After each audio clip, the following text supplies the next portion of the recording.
पाकिस्तान में गुज़िश्ता 24 घंटों के दौरान कोरोना वायरस के मज़ीद 2000 से ज़ायद नए केसेस रिपोर्ट हुए। 24 घंटों में मुल्क भर में कोरोना वायरस के मस्बत केसेस की शरह 4.81% रही। National command and operation centre का कहना है कि गुज़िश्ता 24 घंटों के दौरान कोरोना वायरस के 56 मरीज इंतकाल कर गए, जिसके बाद कोरोना वायरस से मजमूई अमवात की तादाद 20,736 हो गई। NCOC का कहना है कि गुज़िश्ता 24 घंटों के दौरान कोरोना वायरस के 2,697 नए केसेस रिपोर्ट हुए। मुल्क भर में कोरोना वायरस के मजमूई केसेस की तादाद 9,18,936 हो चुकी है। मुल्क भर में सेहतयाब मरीजों की तादाद 8,39,322 हो चुकी है। NCOC के मुताबिक गुज़िश्ता 24 घंटों के दौरान कोरोना वायरस के 55,965 टेस्ट किए गए। अब तक मुल्क में 1,31,69,358 कोविड-19 टेस्ट हो चुके हैं। NCOC का कहना है कि गुज़िश्ता 24 घंटों में मुल्क भर में कोरोना वायरस के मस्बत केसेस की शरह 4.81% हो गई। मुल्क भर के 631 अस्पतालों में कोरोना वायरस के 4,017 केसेस तशवीशनाक हालत में हैं।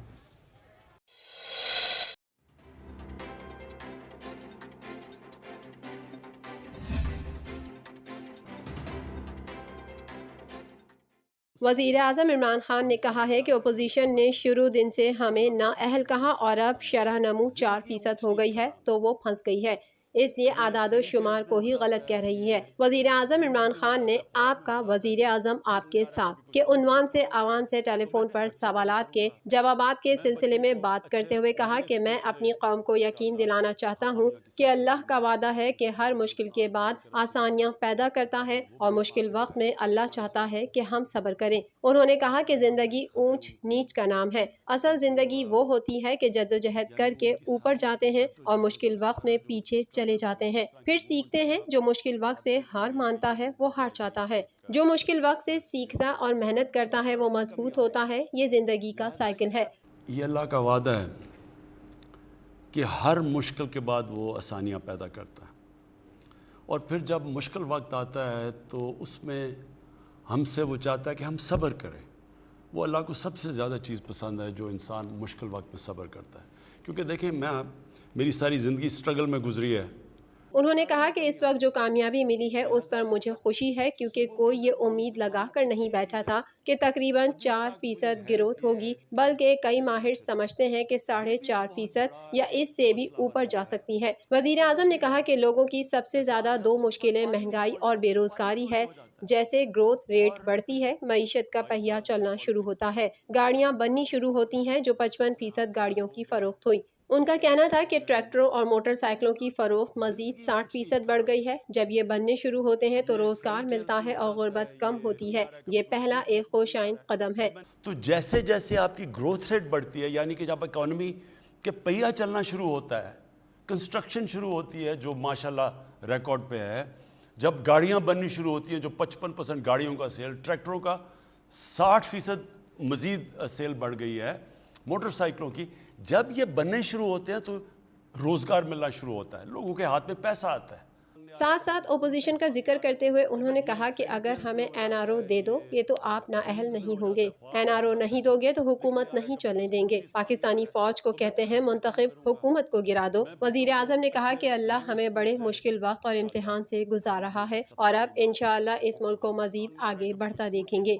फिर साथ साथ उन्होंने ये कहा कि अगर हमें NRO दे दो तो आप नाअहल नहीं होंगे, तो अगर आप NRO नहीं देंगे तो हम आपकी गवर्नमेंट नहीं चलने देंगे। और फिर फौज को, पाकिस्तान की फौज को कहते कि इलेक्टेड गवर्नमेंट को गिरा दो। उनका कहना था कि हमने एक बोर्ड बनाया है कि मुल्क में इतनी ज़्यादा हाउसिंग सोसाइटीज़ बनी हैं, उनका पता लगाएं कि कौन सी कानूनी और कौन सी गैर कानूनी है, और ये सब वेबसाइट पर आएगा ताकि लोगों के साथ धोखा ना हो। खारजा उमूर के हवाले से सवाल पर वज़ीर आज़म ने कहा कि मसला कश्मीर पर बात करूँगा। इसमें कोई शक नहीं कि अगर भारत से हमारे ताल्लुकात अच्छे हों, एक तरफ हमारे पास दुनिया की सबसे बड़ी मार्केट है, दूसरी तरफ भारत 1 अरब से ज़ायद आबादी के साथ बड़ी मार्केट है, तो हमारे राब्ते हों और तिजारत शुरू हो जाए तो सबको फ़ायदा होता है। जब यूरोपीय यूनियन बनी थी तो सबको फ़ायदा हुआ था। उन्होंने कहा कि इसमें कोई शक नहीं कि भारत से हमारे ताल्लुकात अच्छे हों।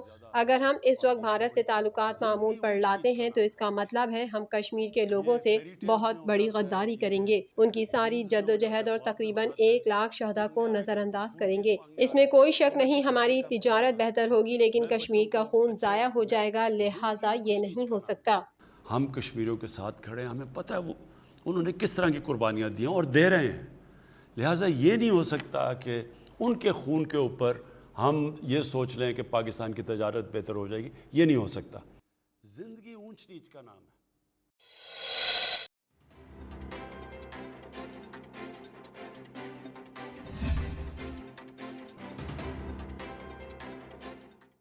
خلیجی ممالک سے آنے والے پاکستانی ایک شخص میں بھارتی کرونا وائرس کی تصدیق ہوئی ہے. بھارت کا خطرناک کرونا وائرس پاکستان بھی پہنچ گیا. اس حوالے سے وزارت صحت نے بتایا کہ متاثرہ شخص حال ہی میں خلیجی ملک سے پاکستان پہنچا تھا اور پاکستانی ایئرپورٹ پر اس کی اسکریننگ کی گئی تو انکشاف ہوا کہ مسافر بھارتی کرونا وائرس کا شکار ہے. وزارت صحت کے مطابق متاثرہ شخص 8 مئی کو پاکستان پہنچا تھا اور اس کا تعلق آزاد کشمیر سے ہے. اس میں بھارتی کرونا وائرس کی نشاندہی ایئرپورٹ پر اسکریننگ کے ذریعے ہوئی تو اسے سرکاری قرنطینہ سینٹر میں رکھا گیا جہاں اس شخص کے اضافی ٹیسٹ کیے گئے تو ان میں بھی بھارتی کرونا وائرس کی تصدیق ہوئی. وزارت صحت نے بتایا ہے کہ متاثرہ شخص میں وائرس کی معمولی علامات پائی گئی تھی اور اس کو مکمل صحت یاب ہونے کے بعد گھر جانے کی اجازت دے دی گئی ہے اور اس کے گھر والوں میں وائرس کی تصدیق نہیں ہوئی جبکہ متاثرہ شخص کے ساتھ آنے والے مسافروں کی اسکریننگ کی جا رہی ہے.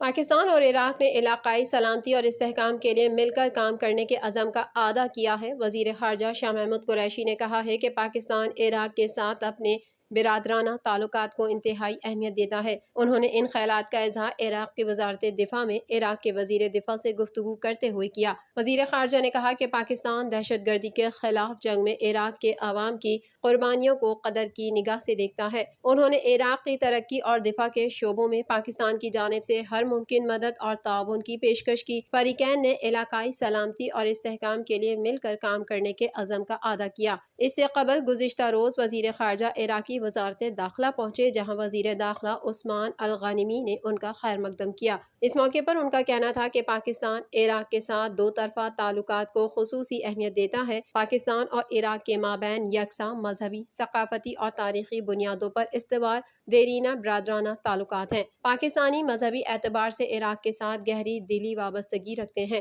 وزیر خارجہ نے مزید کہا کہ ہر سال 2 لاکھ سے زائد ہر مسلک سے تعلق رکھنے والے پاکستانی زیارت مقدسہ کے لیے عراق آتے ہیں. وزیر اعظم عمران خان کے ویژن کے مطابق زائرین کی سفری مشکلات کے ازالے اور انہیں مناسب سہولیات کی فراہمی کے لیے زائرین مینجمنٹ پالیسی متعارف کروا رہے ہیں. زائرین مینجمنٹ پالیسی پر مؤثر عمل درآمد کے لیے ہمیں عراقی حکومت کی معاونت درکار ہوگی. انہوں نے پاکستانی زائرین کے لیے ویزوں کے حصول میں آسانی پیدا کرنے کی جانب توجہ مبذول کرائی. شاہ محمود قریشی نے کہا کہ عراق کی طرح پاکستان نے بھی دہشت گردی کے افریت کو کچلنے کے لیے ایک طویل جنگ لڑی ہے. دہشت گردی کے خلاف جنگ میں پاکستان کو کثیر مالی و جانی نقصان سے گزرنا پڑا. دہشت گردی سے مؤثر انداز میں نمٹنے کے لیے دونوں ممالک ایک دوسرے کے تجربات سے استفادہ حاصل کر سکتے ہیں.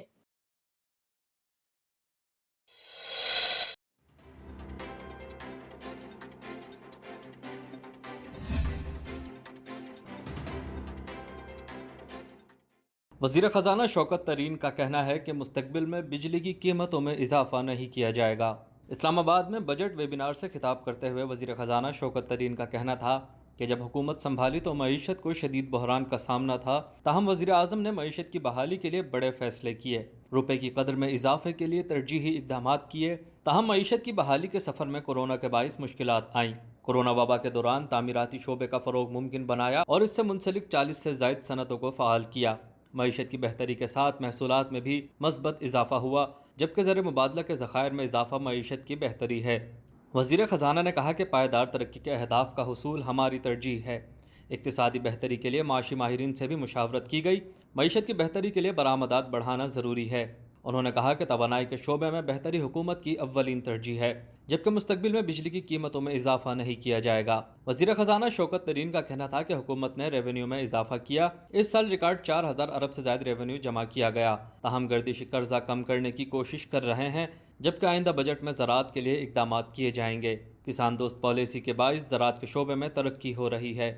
This month they will cross 4 trillion rupees for the first time in the history of Pakistan, and probably will be closer to 4.2 We see a 3.94% growth in the economy.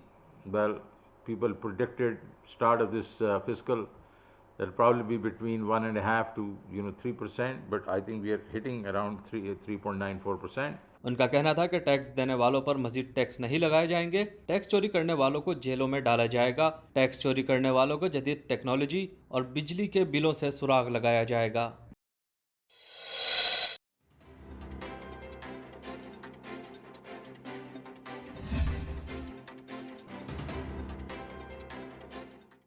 Karachi में सिविल सोसाइटी की जानिब से Japan में आलूदा पानी को समंदर में छोड़ने के खिलाफ एहतजाज किया गया। मुजाहिरीन ने हाथों में बैनर्स उठा रखे थे जिन पर जौहरी फजले से आलूदा पानी को समंदर में छोड़ने के खिलाफ नारे दर्ज थे। मुजाहिरीन ने जापानी हुकूमत के इस अमल को समंदरी हयात के लिए खतरनाक करार दिया और जापानी हुकूमत से इस पर नज़रसानी करने की अपील की। मुजाहिरीन की जानिब से फुकुशिमा एटमी प्लांट के जौहरी फजले से आलूदा पानी को समंदर में छोड़ने के फैसले पर शदीद तशवीश का इजहार किया गया। उनका कहना है कि इससे समंदरी हयात को नुकसान पहुंचने का शदीद अंदेशा है। मुजाहरे में शरीक डॉक्टर अदनान आलम खान का कहना था कि इस पानी में रेडियो एक्टिव धातें शामिल हैं जो समंदरी हयात और इंसानी सेहत के लिए तबाहकुन साबित हो सकती हैं। ताबकारी मवाद समंदर में छोड़ने से लोगों में कैंसर का खतरा बढ़ जाएगा जो कि किसी तौर भी काबिल कबूल नहीं।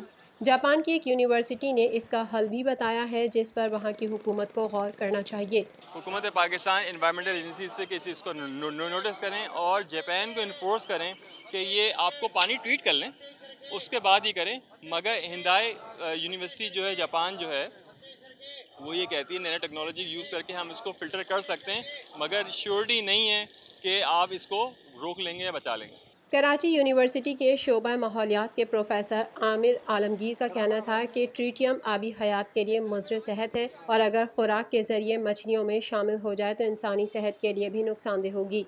अगर हम आज इस चीज़ पे अपनी आंखें बंद कर लेंगे तो अगर हमें 5 साल बाद 10 साल बाद इसके असरात हमें नज़र आएंगे तो फिर हमें कोई हक नहीं पहुंचता कि हम उस पर आवाज़ उठाएं। तो हमें इसको अभी जो है वो देखने की ज़रूरत है और जापान को चाहिए कि वो अपनी स्ट्रेटजीज़ को, अपनी रिसर्चेस को ज़रा देख ले और उन तमाम SOPs को फॉलो करे जो कि एनवायरनमेंट फ्रेंडली हो और मैरीन एनवायरनमेंट। वाज़ेह है कि जापान में 10 बरस पहले ज़लज़ले और सुनामी ने फुकुशिमा न्यूक्लियर प्लांट समेत वसी रकबे पर ज़बरदस्त तबाही फैलाई थी। इस सानहे में 18,500 लोग मारे गए या लापता हो गए थे। सन 2011 में आने वाले बड़े पैमाने पर ज़लज़ले और सुनामी की वजह से शुमाल मशरकी जापान में कायम एटमी प्लांट के 3 रिएक्टरों में बड़े पैमाने पर पिघलाव हुआ था। तापकार रिएक्टर्स को ठंडा करने के लिए Tokyo electric power company holdings ने तकरीबन 1000 टैंक पानी इस्तेमाल किया था। पड़ोसी मुल्कों और माहौलियाती तंजीमों की तरफ से इसकी मजम्मत की जा रही है।